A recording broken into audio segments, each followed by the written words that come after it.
Ya Allah, pakailah nasib di kamu. Wanya kafir pencucian umat Islam rata jasagaram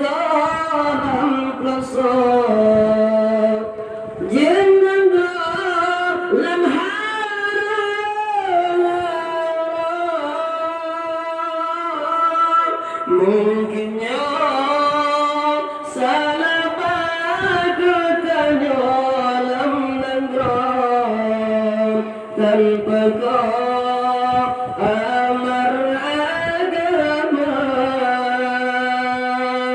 jadinya belajar pakai sampai kedok Islam merudah kafe sedang gembira tamu sabar bertanya sigar Ibu